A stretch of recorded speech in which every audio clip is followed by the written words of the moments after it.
Hello everybody and welcome back to Blessed by the Game Review. I am your host, Dustin Murphy. As you can see here, I've been keeping very tight-lipped about a very unique opportunity I had during QuakeCon 2018.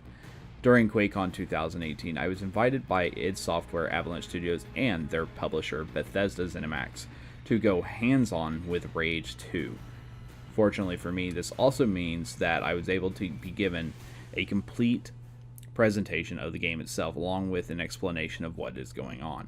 Behind the doors, you're getting ready to see everything I saw.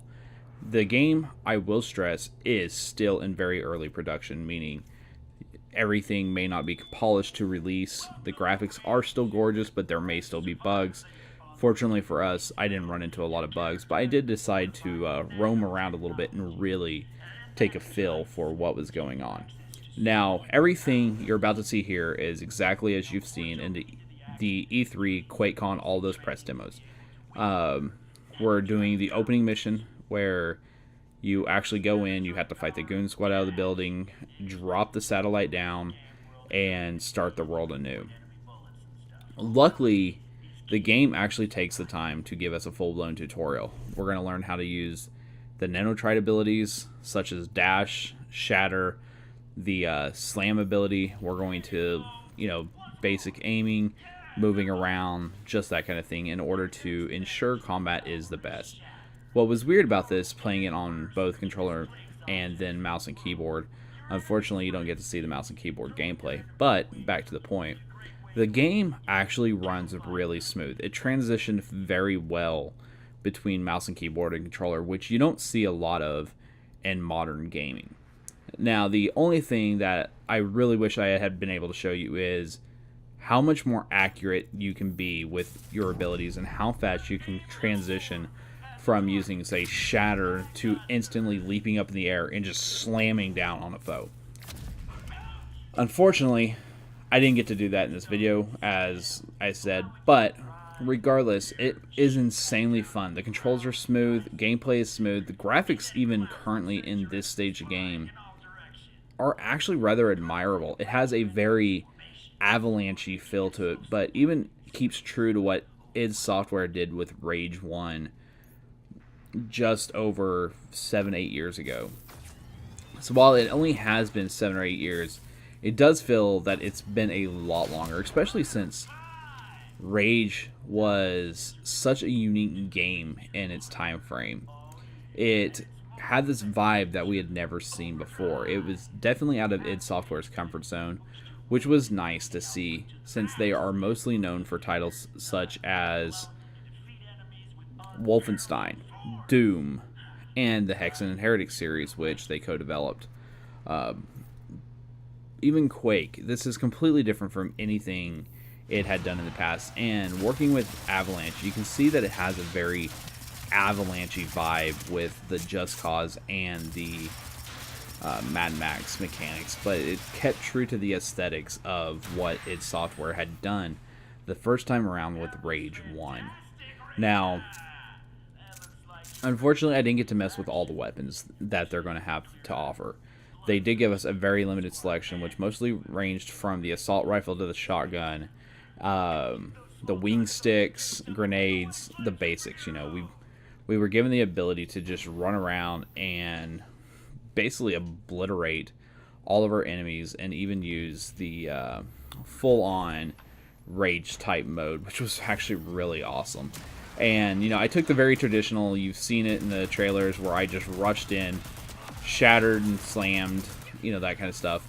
But what was really interesting was there is more than one approach to combat. You're not going to just go in and approach it like everybody else would. There is so much opportunity to make each situation, every encounter, and completely different from the one before. And that's one thing I really liked about this is I've watched these trailers multiple times, just pulling all the information I can from this, and it was one of those, what can I do different that they haven't done?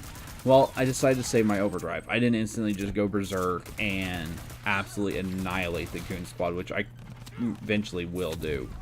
I took my time to actually get a feel for the base combat itself, using just the guns, getting used to the gunplay, as you can see here, using the nanotrite abilities, and taking my time to really familiarize with my surroundings, which, believe it or not, are beautiful. They're absolutely gorgeous. They kept the whole wasteland feel from Rage 1 and really brought it to life, really made it pop. And the idea of what would it be like if a post-apocalypse had happened and it's been 30 years, what would the world look like? And we're getting to see an idea come to life in that. As you can see here, I spent my time with the assault rifle. I spent my time with the shotgun. I took a little bit of time, looked around, got a good feel for my surroundings, the atmosphere they've created. And now the fun with the boomstick really, or the wing stick, sorry, not the boomstick, really just came to life. I loved using the wing stick. I hated it in the first one. It was a weapon I was not absolutely enthralled with. It was one that I actually more so avoided than used. So this kind of changed everything. It gave it a really new vibe, a really new feel to it. So having just that on my side was interesting on its own. And it's something that I actually can't be upset with, and I really love what Avalanche and id have done with weapons that we've used before.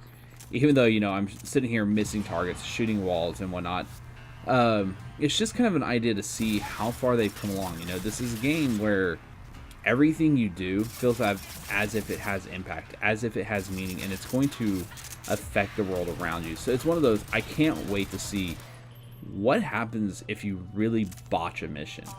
Not just, you know, die, but, you know, if you fail a mission that does have some influence on the world around you, is it going to mess up the game? Is it going to, you know, alter what we see? Are the Goon Squad going to become more prevalent in an area if we don't do a certain mission? That is the kind of stuff I'm really hoping to find out, and it definitely seems that that may be something Avalanche and id Software already have in mind, especially with how they're handling the weapons, how they're handling the terrain, the atmosphere as a whole. And I can't talk about atmosphere enough.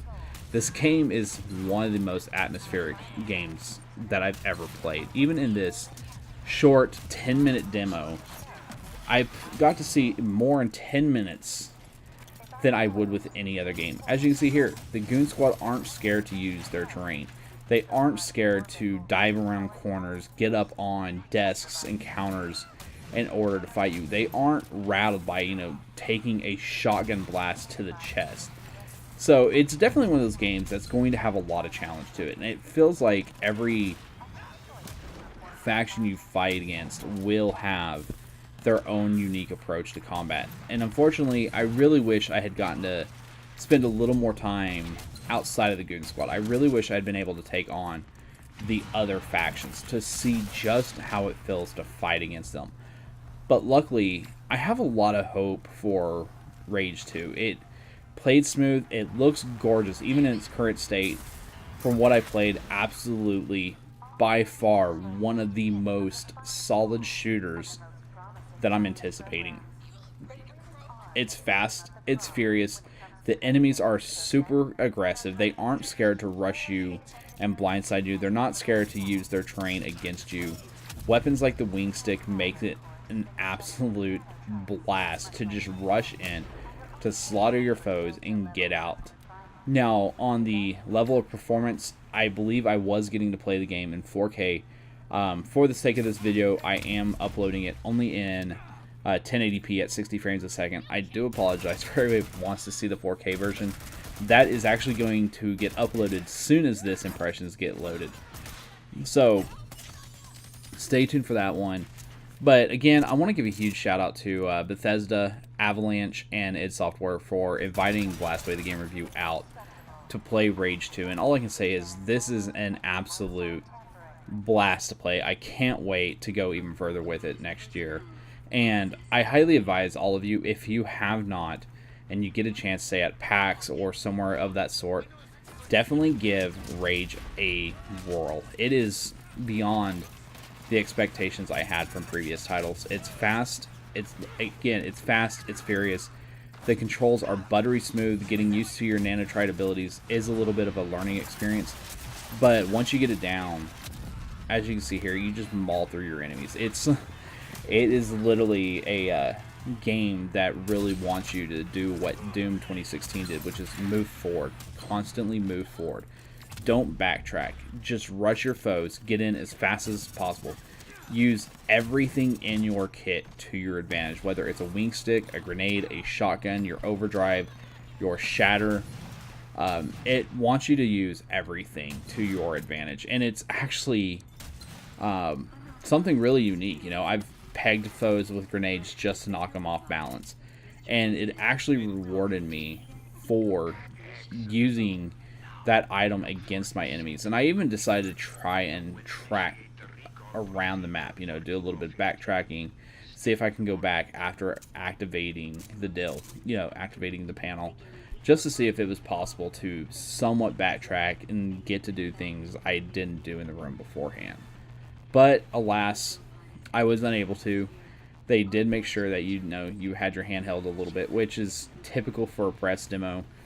But even with that being said, Rage 2 did not disappoint. It's everything I would expected out of a sequel, especially by a team renowned for open world games and really blowing the lid off everything. Again, everybody, this is by far one of the best experiences I've had with a press demo, and I want to give again a huge shout out to Avalanche, id Software, and Bethesda Zenimax for inviting us down to Dallas, Texas to get our hands on Rage 2, to play Elder Scrolls Blades, to sit down and actually experience the game well before it releases. If you have any questions, please let us know in the comments below. We will answer them as quickly as possible. And visit our website later today. We will have a written impressions, which will talk a lot more in depth than what this video did. Again, I'm your host, Dustin, here at Blast Away the Game Review.